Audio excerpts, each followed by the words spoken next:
Bom, gente, vamos passar para a segunda parte, né, da aula de carboidratos.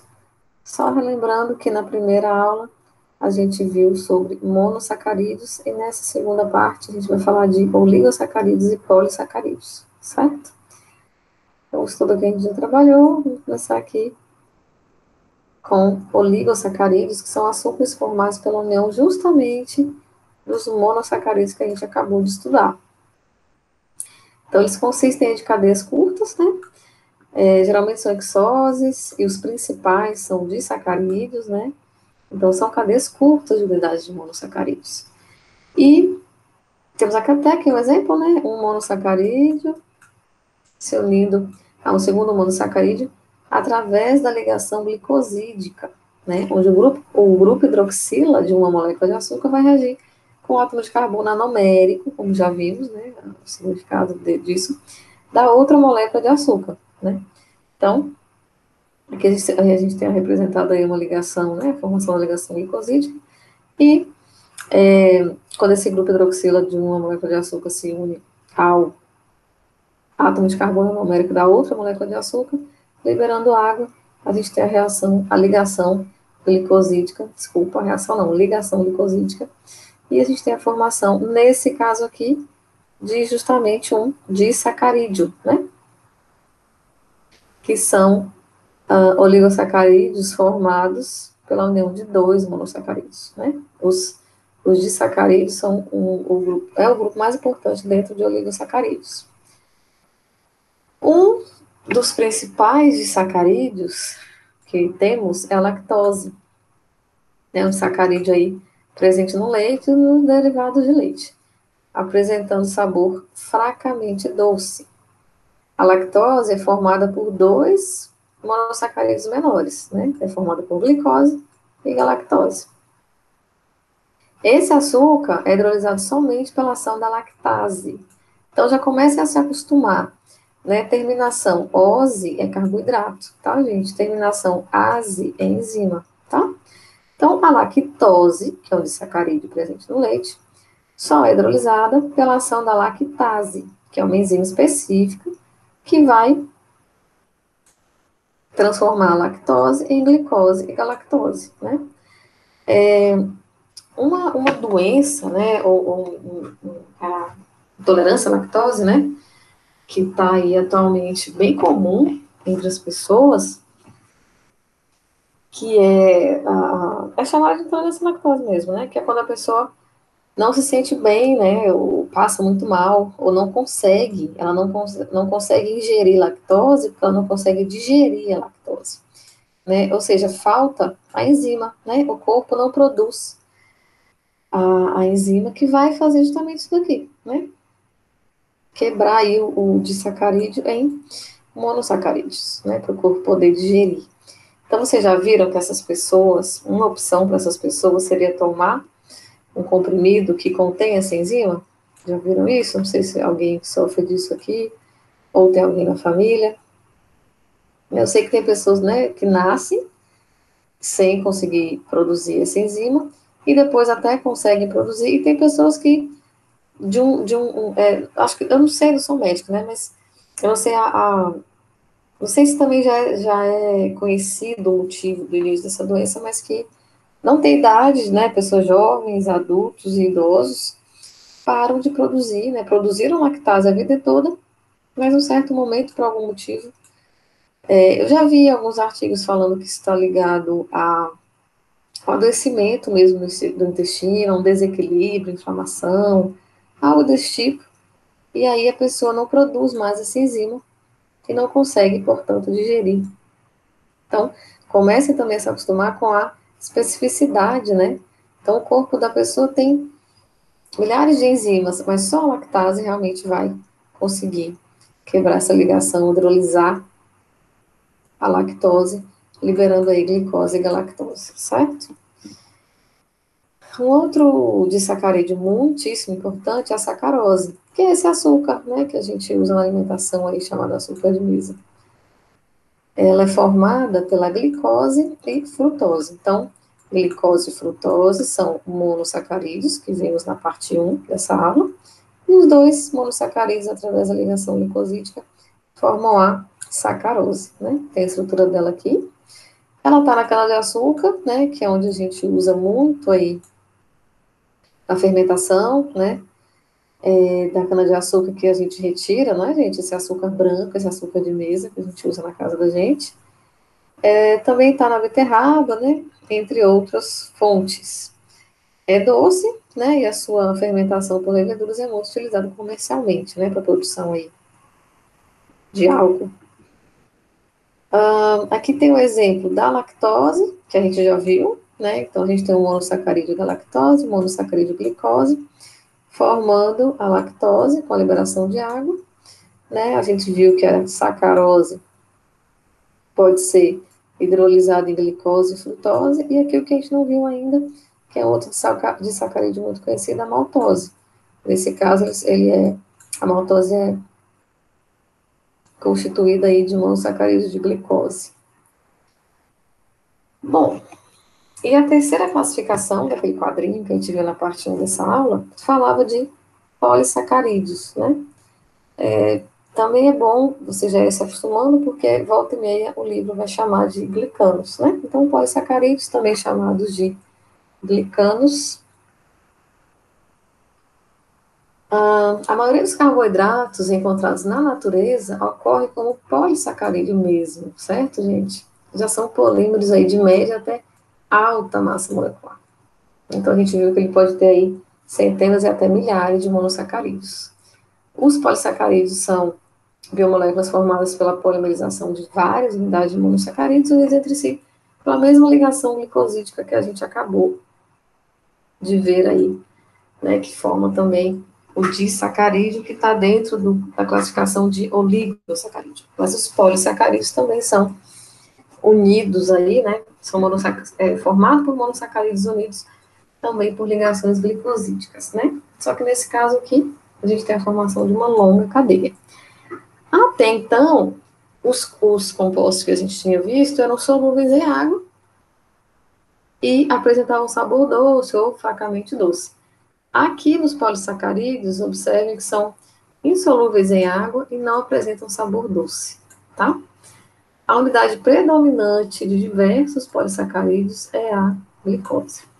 A gente vai ver alguns exemplos aqui deles. Mas, antes, né, vamos falar de classificação, em que os polissacarídeos podem ser classificados aí como homopolissacarídeos ou heteropolissacarídeos. No caso de homopolissacarídeos, contém um único tipo de unidade monomérica, por exemplo, amido e glicogênio. Inclusive, está representado aqui, ó. Então, vamos supor que o amarelinho represente aí uma molécula de glicose. Então, o caso, né, de homopolissacarídeo seria glicose, glicose, glicose, glicose, glicose, certo?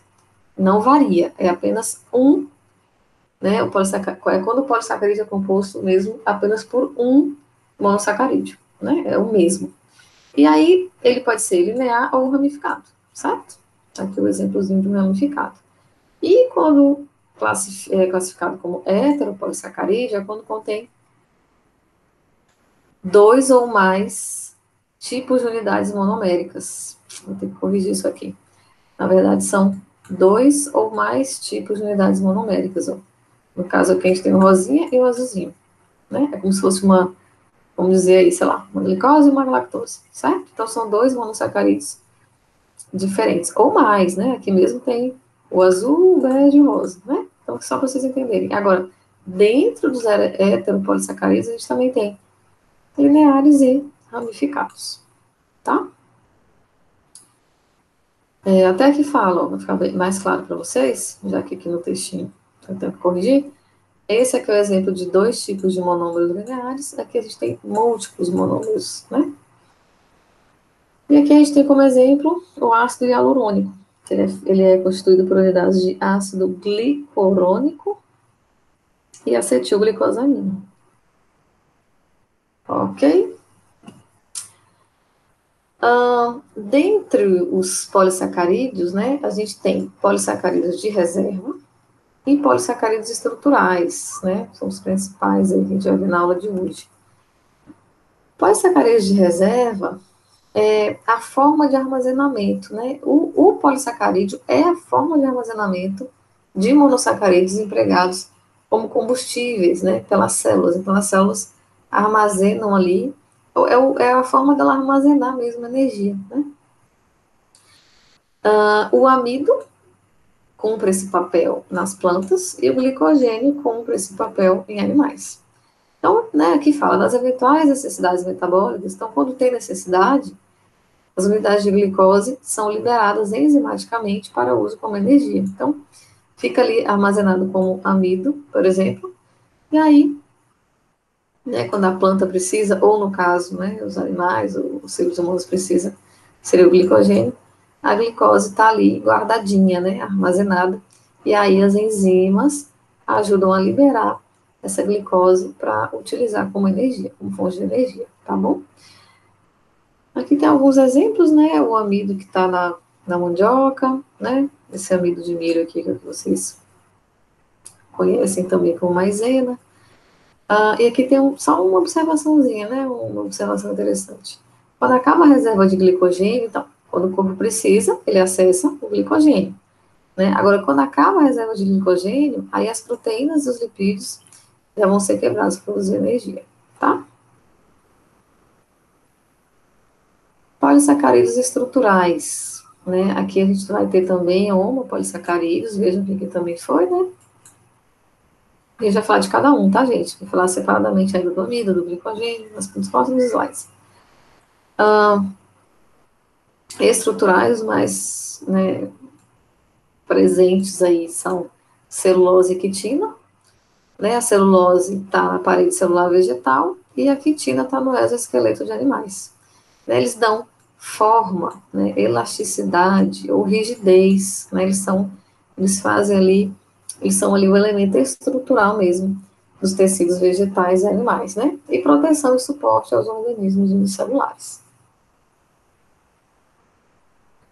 Então, falando um pouquinho mais detalhadamente do amido, então a gente viu que ele é um polissacarídeo de células vegetais, né? Então ele está depositado nos cloroplastos das células vegetais, sendo a forma de armazenamento mesmo, a forma que a planta tem de guardar, né? Deixar ali guardadinha a glicose, que ela pode usar ali como combustível, né? Utilizados pelas células, quando necessário.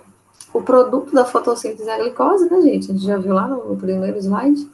E é utilizada como uma molécula que dá energia à planta para crescer. Então, para que a planta vai acessar essa energia? Para crescer, reproduzir, frutificar, né? E essa glicose está justamente como amido nas plantas, que é o amido, né, que a gente utiliza na alimentação, né? Ele está ali no pão, macarrão, mandioca, milho, batata doce, né? A maioria, então assim, as células vegetais possuem a capacidade de sintetizar o amido e ela armazena. Agora, quem tem mais aí, né, quem mais consegue sintetizar são os tubérculos, né, como a batata e sementes. E precisamos, né, destacar que o amido vai conter aí dois tipos de polímeros da glicose, a amilose e a amilopectina. O glicogênio já é a reserva aí, né, de animais. Esse polímero de glicose, né, ele também é um polímero de subunidade de glicose. Ele é armazenado no fígado e funciona também da mesma forma que o amido como reserva energética. É a mais importante forma de açúcar de reserva da glicose das células animais. Só que a diferença, né, é que o glicogênio, ele é muito ramificado, olha a estrutura dele. Ele é extremamente ramificado, ele é mais complexo que o amido. E essa estrutura não é à toa, né? Essa estrutura altamente ramificada torna suas unidades de glicose mais facilmente mobilizáveis em períodos de necessidade metabólica. Então, é mais rápido de acessar, tá? Quando o corpo precisa acessar essa glicose aí como fonte de energia. Dentro lá, né, da classificação dos polissacarídeos estruturais, a gente tinha falado da celulose, né, é uma substância aí fibrosa, resistente e insolúvel em água, e ela é encontrada na parede celular dos vegetais, né, a gente sabe que em troncos, galhos, principalmente, ela é um polímero de glicose também, formada por uma cadeia linear e não ramificada. Então, ela é resistente à degradação devido à sua natureza cristalina e ao tipo de empacotamento. Olha só, os seres humanos não conseguem degradar a celulose, né? Por exemplo, a gente não falou do amido, que ele está na batata doce, né? No pão, no macarrão. O amido, ele é ingerido na dieta, né? Porque ele é hidrolisado pela alfa-amilase. A alfa-amilase está na enzima da saliva. A alfa-amilase é uma enzima contida na saliva da gente e em secreções intestinais. Vão romper a ligação glicosídica entre as unidades de glicose, no caso do amido. Já a celulose, se a gente consumir, a gente não tem enzima para fazer essa quebra, tá bom? Para romper essa ligação glicosídica da celulose, por isso ela não é ingerida na dieta, né, de humanos. Aí, um exemplozinho só né, diferente aqui para vocês entenderem. Por exemplo, o cupim não consegue digerir a madeira, por exemplo, né, que é rica em celulose. Por quê? Porque no trato intestinal, no intestino dele, ele tem esse micro-organismo, triconinfa, que o triconinfa secreta a celulase. Então, gente, se acostuma com isso, tá? Com a celulose, então, que é o açúcar, terminando com ose, e celulase, quando a gente fala em celulase, terminado com ase, é enzima. Então, o cupim tem o trato intestinal, o micro-organismo triconífera, que libera a celulase, que produz, né, que secreta, a qual vai hidrolisar as ligações glicosídicas entre as unidades de glicose da celulose. Por isso ele consegue. O ser humano, por exemplo, não consegue. Por isso que a gente não se alimenta, né, de celulose. Os fungos e as bactérias da madeira em decomposição também produzem a celulase, tá? Então, é muito comum vocês se atrapalharem com isso. Então, açúcar, ose, enzima, ase, certo? E peptidoglicano, que é um polissacarídeo super importante, porque é um polissacarídeo estrutural de micro-organismos, né? Ele está na parede celular. O peptidoglicano, então, é um polímero constituído por açúcares e aminoácidos, tá? Ele não é só carboidrato. É constituído por açúcares e aminoácidos que originam uma espécie de malha, né, como está aqui nessa figura, né, como se fosse uma malha mesmo, para dar aí estrutura, né, e resistência mesmo na região exterior à membrana celular das bactérias na parede celular. O peptidoglicano tem essa função estrutural nas paredes celulares bacterianas, dando resistência estrutural. A camada de peptidoglicano da parede celular das bactérias tem uma estrutura em malha cristalina e ela é formada a partir de cadeias lineares de dois aminoácidos. Então, preste atenção. E a gente tem aí aminoácidos e açúcares. Quem são esses dois aminoácidos que compõem o peptidoglicano? O N-acetilglucosamina e o ácido N-acetilurânico, né? E quem que consegue hidrolisar as ligações glicosídicas entre, na verdade aqui é um E, né? Entre a N-acetilglucosamina e o ácido N-acetilurânico. A enzima lisozima, né? A enzima lisozima consegue hidrolisar essas ligações, por isso ela pode matar as células bacterianas, certo? Porque ela vai interferir aí nessa estrutura, né? Ela vai acabar com essa resistência estrutural, né? Que existe essa malha, né? Protetora aí das bactérias, na parede celular das bactérias, certo? Aqui também, né, por curiosidade, essa mesma enzima, a lisozima, está presente nas lágrimas, presumivelmente como uma defesa contra as infecções bacterianas nos olhos, né? Porque é como se ela fosse um remédio, né, contra a bactéria. Pela capacidade dela de hidrolisar as ligações glicosídicas entre os dois aminoácidos que formam o peptidoglicano, ela consegue matar as células bacterianas, ok? Falamos, né, então, de monossacarídeos na primeira aula, né, nessa segunda aula, segunda parte, oligosacarídeos e polissacarídeos, né? Só que ainda tem, da mesma forma que eu falei na aula de proteínas, né? Eu falei para vocês que na aula de proteínas, que as proteínas poderiam se ligar, sim, a glicanos, né, ou a carboidratos, né, formando biomoléculas aí super importantes, né, nas células, no corpo, etc. Então, aqui a gente vai abordar novamente, né, sobre os glicoconjugados, né? Um tipo de glicoconjugado é o proteoglicano. Então, os proteoglicanos são glicoconjugados nos quais um ou mais glicanos. Lembra que quando eu falei de glicano, quando eu falei de polissacarídeo, eu falei que ele também podia ser chamado de glicano, né, gente? Então, os proteoglicanos são formados aí por um ou mais glicanos grandes, chamados de glicosaminoglicanos sulfatados, que estão covalentemente ligados a uma proteína, né? Então, é glicano ligado à proteína. Unidos à superfície externa da membrana plasmática por meio de um peptídeo transmembrana ou um lipídio. Então, ó, o glicano, né, um tipo de carboidrato, ele pode estar ligado tanto à proteína quanto a lipídios também, tá?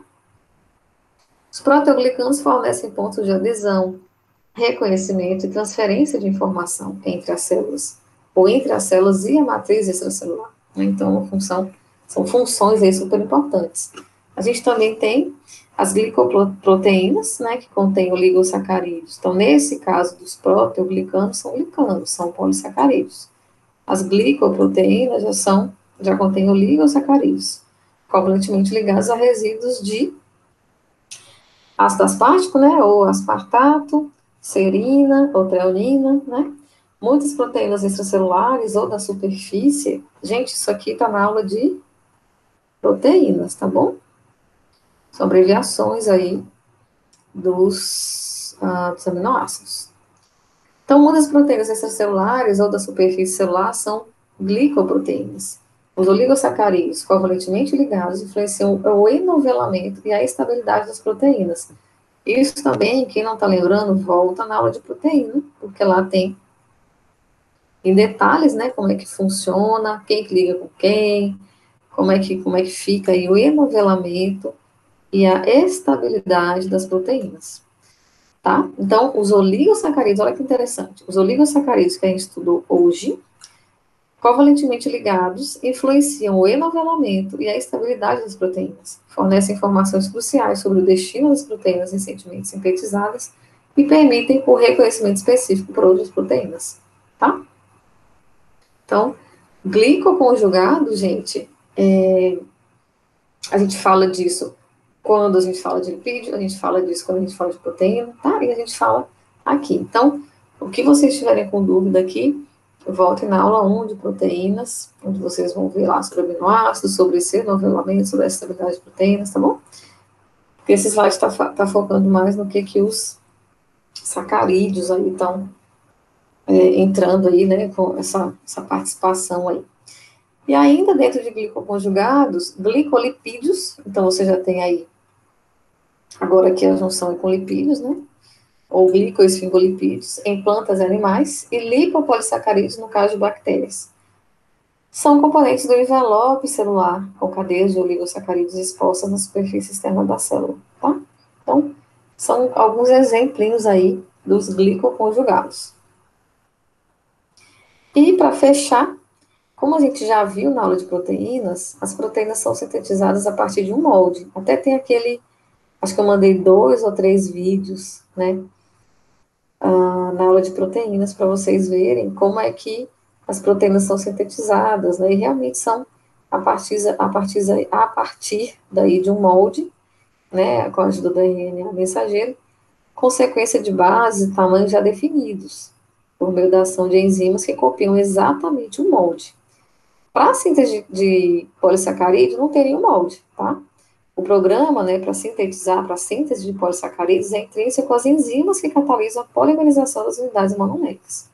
Então, ele está ligado aí, né, exatamente a essas enzimas que vão catalisar a polimerização das unidades monométricas. É daí que a gente tem aí a síntese de polissacarídeos. Não é bonitinho, né, exatamente, né, com molde, como acontece com as proteínas, e isso aqui está na aula de proteínas, principalmente nos 2 ou 3 vídeos que eu passei para vocês, ok?